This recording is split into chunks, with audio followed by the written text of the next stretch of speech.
ప్రెగ్నెంట్‌గా ఉండి back పెయిన్‌తో suffer అవుతున్నారా? అయితే ఒక 5 థింగ్స్ మీరు అవాయిడ్ చేసుకుంటే బ్యాక్ పెయిన్ నుంచి చాలా వరకు మీరు తగ్గించుకోవచ్చు లేదా రాకుండా కూడా చూడొచ్చు.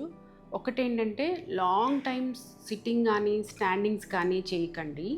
అట్లానే సడెన్‌గా బెండ్ అవ్వటం, సడెన్‌గా కింద కూర్చోవటం, నుంచోవటం చేయకూడదు.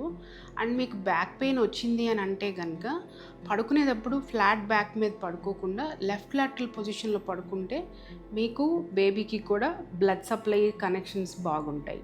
అండ్ దాంతోపాటు ఏంటంటే ఎక్కువ దూరం ట్రావెలింగ్ చేయబాకండి.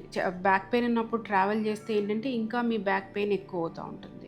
అసలు బేసిక్‌గా బ్యాక్ పెయిన్ అనేది ప్రెగ్నెంట్ లేడీకి ఎందుకు వస్తుంది అని అంటే గనక మీకు పొట్ట పెరిగే కొద్దీ వెనకమాల బ్యాక్ బోన్ అనేది మజిల్స్, బ్యాక్ బోన్ కూడా స్ట్రెచ్ అవుతూ ఉంటాయి. దాని మూలన అసలు మీకు బ్యాక్ పెయిన్ అనేది వస్తూ ఉంటుందన్నమాట. అప్పుడండి మనం టీడీఎస్ వర్క్ చేయటము, ఎక్కువ దూరం ట్రావెలింగ్ చేయటం వలన ఈ ప్రాబ్లమ్స్ ఎక్కువ అవుతాయి. సో అవాయిడ్ చేసుకున్నారు అని అంటే కనుక మీకు బ్యాక్ పెయిన్ బాగా తక్కువగా ఉంటుంది అండ్ కంఫర్టబుల్గా ఉంటారు.